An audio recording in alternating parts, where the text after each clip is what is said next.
Trump spent years trying to undermine Jack Smith. Now he wants to block special counsel's final word. CNN. Tierney Sneed. Latest. District Judge Aileen Cannon on Tuesday blocked the public release of special counsel Jack Smith's final report on his investigations into President-elect Donald Trump. The court fight that prompted Cannon's order is the capstone of Trump's years-long assault on the institution of special counsels, and the president-elect is seeking to capitalize on his earlier victories that undermine Smith's office.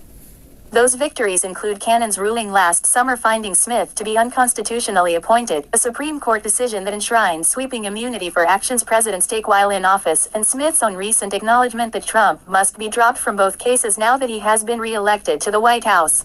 The defense lawyers are raising new questions about what those legal developments mean for the long-standing practice of special counsel's reports becoming public, a practice that includes the publication of reports by special counsels Robert Mueller. Until Cannon's intervention Tuesday, the question of what was publicly released from the report was up to Attorney General Merrick Garland. But Cannon's order prevents Smith and the Justice Department from moving forward with publishing the report until the 11th U.S. Circuit Court of Appeals has time to review an emergency motion filed there by Trump's former co-defendants seeking to block the report's release. The latest move by Cannon, a Trump-appointed judge, came amid a flurry of legal filings Monday night and Tuesday.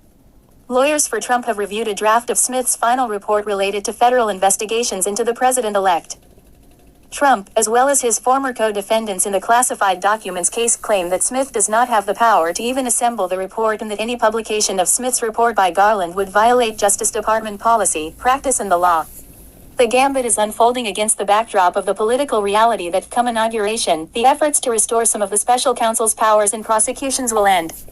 That reality represents just the political influence that the Office of Special Counsel was designed to resist, especially when those prosecutors are assigned to investigate prominent political candidates or elected officials and the DOJ seeks to insulate them from changing presidential administrations. The issue of Smith's final report being made public now moves to the 11th Circuit Court of Appeals, with Cannon's order Tuesday preventing Smith or the Justice Department from transmitting the report outside the DOJ while the appeals court considers the emergency request from Trump's former co-defendants Walt Nauta and Carlos de Oliveira. Nauta and de Oliveira have pleaded not guilty. The case against them was dismissed by Cannon, but it could be revived in appeals over the special counsel's authority. Cannon's brief order did not distinguish between the two volumes said to be in the report, one dealing with the classified documents probe and the other covering Smith's investigation into 2020 election interference. In court filings earlier Tuesday, Trump's lawyers said the arguments against publication of the report applied to both volumes while pointing to the overlap in evidence. Garland has told Congress he plans to provide lawmakers with the report, allowing for redactions required under Justice Department policy. That would mean the DOJ would likely redact portions of the report related to the two co-defendants since the department is seeking to continue those cases and is prohibited from prejudicing their potential trials. Smith's team wrote. The special counsel's office indicated the report would have two volumes, likely one related to the documents case and another related to the separate January 6, 2021 related federal charges against Trump. Federal regulations guiding the special counsel's office work at the Justice Department put decisions about the release of reports like these in the hands of the Attorney General. The fast-moving dispute comes less than 2 weeks before Trump's inauguration, at which point his Justice Department, to be led largely by appointees drawn from his criminal defense team in the case before Cannon, will take over the handling of the investigation. While Cannon dismissed the classified documents case last summer, the Justice Department is appealing her ruling that Smith's appointment was unconstitutional. Trump himself was dropped from the prosecution on the request of the special counsel after his re-election last year, but the prosecution of Nauta and de Oliveira has been handed off to the U.S. Attorney's Office in South Florida.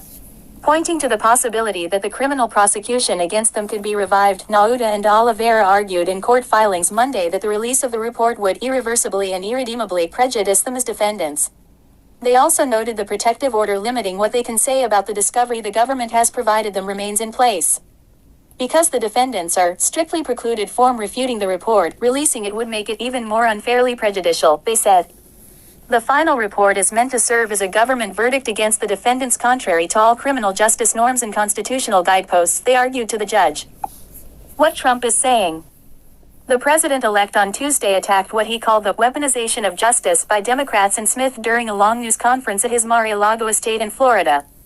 I defeated deranged Jack Smith. He's a deranged individual. I guess he's on his way back to The Hague, Trump said, referring to Smith's background prosecuting war crimes. And we won those cases. Those were the biggest ones. And the press made such a big deal out of them. But we did nothing wrong. Trump's lawyers, who filed their own friend of the court brief with Cannon on Tuesday morning, are embracing Nauta and Oliveira's arguments, while raising Trump's specific claims about the way the report's release would supposedly interfere with his transition back into the White House. In a letter to Garland made public with the filings, the Trump team seized on past Justice Department assertions that a sitting president cannot be subject to criminal prosecutions. They also noted Smith himself acknowledged that principle in seeking the dismissal of the prosecutions he brought against Trump. The letter to Garland also made reference to the Supreme Court's July presidential immunity ruling, which established a very high bar for when official acts by a president can be prosecuted. Under the current regime of special counsel regulations, Trump's lawyers claimed to Garland, the DOJ has not released a single special counsel report concerning any individual who has mounted a successful defense in court, as President Trump has done with respect to presidential immunity. It has also been department policy and practice to redact information in special counsel reports that pertain to ongoing DOJ cases. In past investigations, such as the Mueller probe, that has manifested in just a handful of sentences being redacted amid hundreds of pages. But the charges against Nauta and Oliveira were deeply intertwined with the allegations against Trump, making it possible that much of that volume of the report would need to be hidden from public view. Still, Trump's lawyers are arguing the separate volume on election subversion should not be released as well, alleging Cannon's ruling disqualifying Smith in the documents case ended his authority to release that aspect of his report as well. The 11th Circuit, which was already considering the Justice Department's appeal of Cannon's disqualification of Smith, has asked for a response from prosecutors on Wednesday morning. Cannon's order seemed to contemplate a potential appeal to the Supreme Court, as she said her order halting the report's release will remain in place until 3 days after the appeals court issues its decision on the matter. If you enjoyed the video, please give it a thumbs up, subscribe for more content, and leave a comment below. See you next time.